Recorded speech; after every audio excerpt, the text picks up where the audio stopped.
Welcome aboard the Expatability Chat podcast, helping expat parents navigate moving and living overseas with their families. With Carol Hallett-Mobbs, expat life mentor and consultant and founder of expatchild.com. I'm Carol, your resident expat expert, and I'm here to help you live the expat life you dream about and deserve. If you're planning a move abroad, or if you're already living your expat life, or even if you're planning a move back home, you've come to the right place. In this podcast, I'll offer you experienced insight, sensible advice, and practical information, along with some sugar-free, no-bullshit tips and tricks to help you on your way, so that you and your children can live your expat experience to the full. There are so many layers to this expat life that you need to know about, but often you don't know what you need to know, and that's what I aim to help you with, because knowledge is power, and I want you to have the best expat experience you possibly can. So, let's get straight into today's episode. Hello and welcome to Expatability Chat. Way back in 2020, Season 1, I published a podcast episode called Overcome Overwhelm. In that episode, I talked about the overwhelm that comes with planning and preparing for your move overseas. This time around, I want to talk about the emotional overwhelm that sometimes catches us at times, regardless of where you are on your expat journey, whether this is your first move or your 21st. Times like many of my friends and expateers and clients are feeling right now. Times like when you're getting it in the neck yet again by friends and family putting guilt trips on you. When you're trying to hold down your business while working out time zone maths for each client. When you're fed up with not being able to work for whatever reason in that new country. Times like when you've not long arrived in your new home and you discover that the nearest supermarket is almost impossible to get to easily. When your mental load is too heavy and your brain wants to explode. When you have a whole new life to create while also being number one parent to your kids. Times like when you really just want to curl up into a little ball and hide for a while, but you can't because suddenly you have to do the school run again. When you've discovered school finishes at midday on Wednesdays, yet it takes you an hour to do the school run, so what's the point of going back home? When your kids start their new schools, when they're having upsets, meltdowns, tantrums at least once a day, and you feel very much like joining in. When you're frustrated that your life isn't insta-perfect, and the expat dream isn't quite what you expected, when you're just missing the easiness of home. Okay, I'm just going to go and lie down in a dark room for a while because that's bringing it all back to me. And of course that's only a snippet of what adulting is all about really. Life often presents us with unexpected challenges and stresses that can leave us feeling emotionally overwhelmed. Whether it's dealing with a personal crisis, work-related pressures, or the demands of daily life, finding ways to manage and overcome these overwhelming emotions is essential to our well-being. Expat life is no different. In fact, as I often say, expat life is just life, but in a different country. But with this difference, of course, comes a huge new set of unexpected challenges that are just as overwhelming as they would be at home, with an extra sprinkling of super spicy oh my god on top. If you have just arrived, remember how well you've done. You've actually done the hardest bit. You've coped with the whole preparation, the planning, the journey, the new home, the new country, the new house. Even if you've done expat life before, that's still a lot. But this time your kids are that bit older. Your baby may be starting kindergarten. Your baby may be starting primary school. Your baby may be starting secondary school. And yeah, your baby may be flying the nest altogether and heading to university or their own life elsewhere. Empty nest syndrome. Yes, it's getting to me. So let's break down what is emotional overwhelm. Emotional overwhelm is the state of being caught up in too many emotions all at once. While you're most likely to become overwhelmed by negative emotions such as anger, anxiety, fear, guilt, you can definitely include positive emotions in there as well. Excitement, curiosity, eagerness to explore and so on. It's the sheer number of emotions hitting us all at once that causes overwhelm. So when all these emotions bubble up in your brain, all mixed together, they quickly become overwhelming. They also become negative and affect our ability to think straight, to plan, to make effective decisions and to move forward, and they stop you being happy. It's all just too much. The good news is this is completely normal. Emotional overwhelm is a recognised and very real condition which can be dealt with. More good news is that in the main, it's not a long-term mental health issue. Many of us can get through it without therapy, medication. This doesn't mean that it can be safely ignored, and if you do find it all too much, please seek professional help. And of course, I'm going to share lots of tips to help you move through this. Most expats go through emotional overwhelm, but that doesn't make it any easier when it's you. So many things happen all at once for expats, and every event has a different emotional reaction. You spend months planning, which is emotionally exhausting. You start a huge list of things to do, and the things that you're going to do for the last time. For example, the last time we will go here, the last time I'll see Grandma. This is upsetting. You finally take your leave of your loved ones and everything that is familiar and comforting. Terrifying. And then you arrive in your new country. Exciting and yes, a little bit scary. You settle into your new home, new job, new school. Tiring, exhilarating, frightening, and so on. And just when you think you've got it all cracked, along comes the come down, the 6-month slump, isolation perhaps, uncertainty, homesickness, expat guilt. Oh God, I'm sorry. I'm really not trying to scare the hell out of you. It's just that all of these challenges are so normal, experienced by so many expats that they've become almost commonplace to me. I've recorded podcast episodes on most of these, I think, so do have a listen. And the thing is, I've been through all of these feelings as well. Well, apart from the homesickness, but that's me. And I've supported so many others through the same that it's easy for me to sound a bit glib about all this. I'm really not. It's not my intention, and I absolutely recognise that you are you and your feelings are overwhelming you. So I'll slap myself around a bit and move on to helping you. Emotional overwhelm. Oh yeah, that's what we're doing. You may find yourself sobbing uncontrollably at random times of the day and wondering if this move is the biggest mistake of your life. This is a natural reaction. Let me emphasise that. It is natural. This is a normal state of affairs. The natural reaction to emotional overwhelm is to start to shut down, to withdraw from everything, to withdraw from social activities, to perhaps sleep more than normal, or less, depending on your personal response, and to avoid as much as you possibly can. This is emotional overwhelm, and for an expat it's a very real problem that can impact your ability to enjoy your new adventure if you don't handle it in the right way. This hiding response, by the way, is a form of preventing more stimulation from getting into your already overloaded mind. And it's also a primal way of trying to find a new comfort zone for yourself. Sort of hibernating, I guess. Because when you move to a new country, regardless of how many times you've done it before, you are still spending every second of every day way outside of your comfort zone. Everything is so new. So please, let's acknowledge that moving to a new country, starting a new school and all sorts of things can be emotionally overwhelming. It's okay to feel anxious, scared or uncertain. Our emotions are a natural response to change. Let me share some strategies to help you find balance and resilience during this transition. Firstly, I want to address emotional overwhelm in children because this will be impacting onto your emotional overwhelm as you try to be the best parent possible. Yeah, it's a good old vicious circle, isn't it? So emotional overwhelm in children is what's causing all of those tears, tantrums, meltdowns, sassing, answering back. That's what this is all about. Your children are experiencing their own form of emotional overwhelm, which is really the same as we're feeling. Remember that they are also going through their own challenges right now, especially if they've started school, changed school, whatever, you know. Now here's the thing. We cannot control our emotions. Not because there are too many of them at the moment, but because emotion is a raw, human response to any given situation.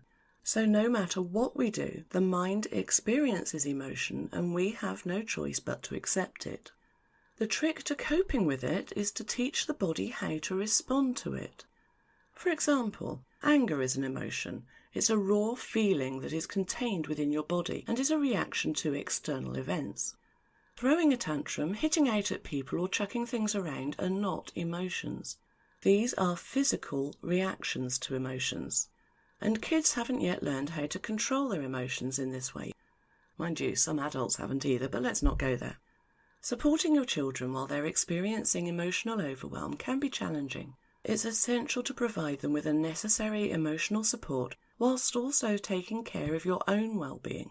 So here are some strategies, firstly to help your child. Keep communication open. Encourage your child to express their feelings, their concerns and their fears. Create a safe, non-judgmental space for them to share their life. Remember, most tantrums are caused by a child not actually having the words, the vocabulary, to explain what they're feeling, what the problem is. A tantrum is basically a communication breakdown. Validate your child's emotions. I've said this lots of times before. It's very easy in the moment to just dismiss, "Oh, that's nothing to be worried about." But let your child know that it's okay to feel overwhelmed, to feel anxious, to feel sad. Validate their emotions by saying things like, "I understand that this is a big change and it's normal to feel this way." Use empathy. Show empathy and understanding towards your child's situation. Actively listen to their stories and acknowledge their struggles. Sometimes, especially with older children, they don't want the problem to be fixed, as it were. They just want to download, to offload to you. Maintain routines. Stick to familiar routines as much as possible, especially in the early stages of your new life. Predictability can provide a sense of security. You're basically their rock in this rocky sea of their new life. So stick to your boundaries and provide as much stability as you can. And celebrate achievements. Make sure to acknowledge and celebrate small achievements and milestones in your child's adaptation to their new school. It shows that you're taking notice, you're taking care, you're understanding, and it makes them feel good. Remember that adjusting to a new school in a new country is a huge undertaking for a child, and it's also a gradual process. Pretty sure I've said in a previous episode that it can take at least a full term for most children to settle properly, depending on the age and said child, of course. Now let me share some strategies to help you navigate emotional overwhelm, to help you find balance and peace in your expat life. And actually these are similar to the tips I gave just now to help your children. Firstly though, it's important to recognise that your child will take cues from your behaviour. Demonstrating resilience, adaptability and a positive attitude can inspire them to do the same. So no tantrums from you, please. Tears are okay, but no lying on the floor screaming and kicking your legs. Well, not where anyone can see you anyway. Make sure to prioritise your own self-care to ensure that you've got the emotional capability to support your kids. This includes getting enough sleep, eating well and engaging in activities that rejuvenate you. Even if that's simply enjoying alone time, binge watching whatever makes you content. There is no guilt attached to looking after yourself. So acknowledge your feelings. The first step in overcoming emotional overwhelm is to acknowledge and accept your feelings, your emotions. It's okay to feel stressed. It's okay to feel anxious or upset in response to a difficult situation. Recognising and validating your emotions is an essential part of the healing process. You are not doing expat life wrong. It's really important to recognise that. You are a human. You have human emotions and feelings. It doesn't matter where you are in the world. You're still human. Yes, we use labels like expat or accompanying expat partner or mum or sister or wife. You are still a person in your own right. You are perfectly entitled to feel what you feel. Accept that you cannot control everything. Work on what you can control, and events outside of your control, just let them go. You can only control how you react and respond to things. Emotional overwhelm is a common experience, but it doesn't have to control your life. Please don't hide your feelings and don't allow yourself to feel ashamed that you are struggling. They will pass. This is an overwhelming time. Make sure to reach out for support. You don't have to navigate emotional overwhelm alone. Talk to others who have gone through similar experiences. We can provide valuable insights and emotional support. Rely on your network for emotional support and practical assistance when needed. That's what I'm here for. Hint, join the Expatability Club. Well, I've got to try, haven't I? Sharing your feelings and experiences provides emotional relief to you. It helps you gain perspective on your situation. What's that saying? A problem shared is a problem halved. It's true. It's one of those sayings that actually does work. Set realistic expectations. Please don't try and do everything all at once. You've got plenty of time. This isn't a 2-week holiday. This is your new life. Sorry, I've probably made you eek. You've got plenty of time. Yes, it can be so tempting to push yourself to get everything sorted now and to hit the ground running, but please try and space it all out a bit. Understand that you need time to adjust. Be patient with yourself. And also create a supportive routine. Just like with children, a routine helps us feel grounded, it helps us feel safe. And remember that we are very much outside the comfort zone when we're living an expat life. So a routine for you is just as comforting as it will be for your kids. Your aim is to provide stability and a sense of control in probably chaotic times. Of course, this now needs to fit around your new life, which can cause its own overwhelm, especially when school hours are radically different from what you're used to. I know this particular aspect of expat life really did get to me. I really didn't like school starting at 7:30 in the morning. It's all kinds of wrong. And I very much didn't like the half days on Wednesdays because it really interfered with my day, especially when I was trying to hold down a business at the same time. Now, I've got a lot of expert connections on my social media, so I asked for advice on how to overcome overwhelm by people who know. Debbie Barr says, breathe, go outside and look up to the sky, see the bigger picture. When we are overwhelmed, we often look down. So looking up helps us see the expanse of sky, and with some deep breathing or mindful breathing exercises, calm can be restored. I also suggest getting your bare feet onto a natural surface to help ground any excess energy, and often an Epsom salt bath can help. That's if you can find Epsom salts in your new country, of course. Emotional overwhelm can also be eased by talking with a trusted friend or professional rather than bottling it all up. Excellent advice. The look up one is something that I've used a lot. Nicola Kemp says, it is okay if you feel overwhelmed and none of the advice seems to work for you. Every person is different. Yep, Nicola speaks my language. Know your triggers, acknowledge that feeling, but don't let yourself dwell on it. Try doing things which ground you, something small.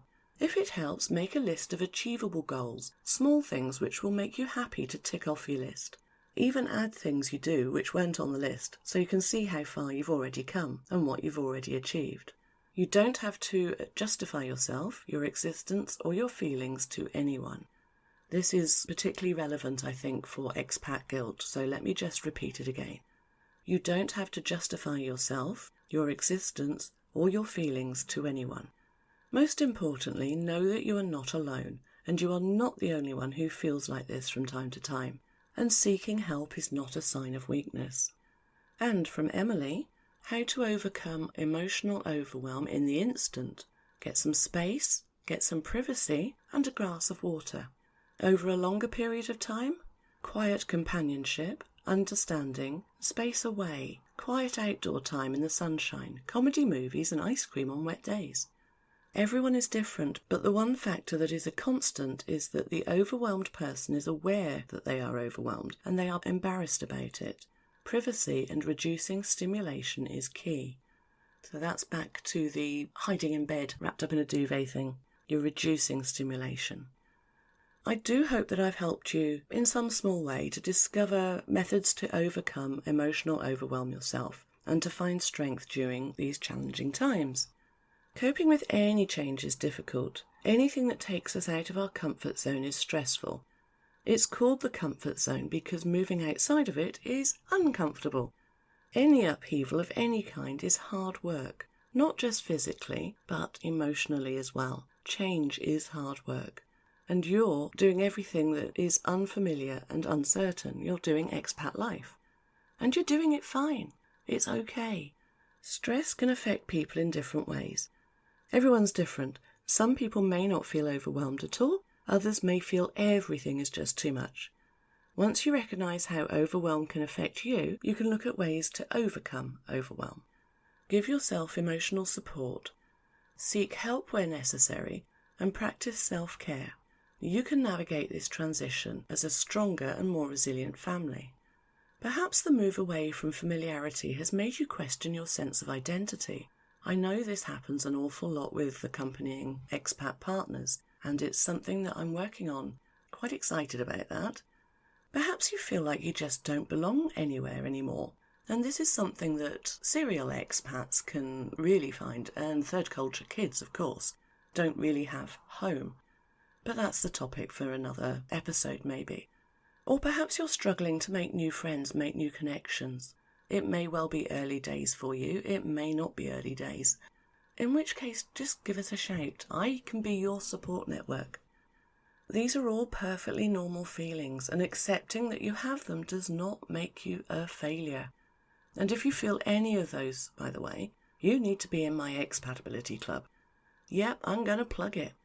This is exactly what the Expatability Club is for a support system, for a safety net, for a place where you can talk about expat life in a non-judgmental group of people who all totally understand expat life. It's definitely not just for new expats. It's to help you build success into every aspect of your expat life. Check out the show notes, drop me an email, or find me anywhere online for the details. I'm quite easy to find. There's only one of me. Just look for Carol Hallett Mobs. I'm pretty sure there's only one of me. I'll be quite surprised if there is another. Please take the pressure off yourself. Work out what you can control and drop the rest. It doesn't all have to be done now. Take your time. Understand that you are not alone, and you are strong. You have the strength to overcome emotional overwhelm. You are awesome. You have done this. You are doing this. You can beat this. So as I say, if you need understanding and somewhere to offload where you aren't judged, and somebody to offload to who completely understands expat life, then the Expatability Club is exactly the place you need to be. Or if you'd prefer to chat with me one-to-one and get my expert expat insight and advice into your specific life challenges, book a call with me. All the links are in the show notes. Or as I say, find me anywhere and let me know how I can help you live the expat life you deserve. I'll be back next month with another episode to help you navigate expat life's challenges. Until then, take care, stay strong, because you are brilliant. As ever, thank you so much for being here with me today. I hope you found this episode useful and interesting. If you found this podcast helpful, I'd be really grateful if you could subscribe, share, and give me a review. It really does help other people who may need to know about this stuff to find it, and I really, really do appreciate it. In the show notes that accompany this episode, you'll find information about my websites, about my downloads. I've got lists, I've got ebooks, I've got masterclasses, all sorts. And these will help you with every step of your expatting journey. You'll also find details about how you can work with me one-to-one if you wish, so that you can get personal advice tailored for your life and your move abroad, because everybody's different. And of course you can find me on your favourite social media. I've got a presence on most of them. Tag me, message me, tell your friends about me, and I look forward to learning more about you and your move overseas. Please do get in touch. Please check out expatchild.com for more free information and resources. Don't forget to join me next time for another episode. Until then, goodbye.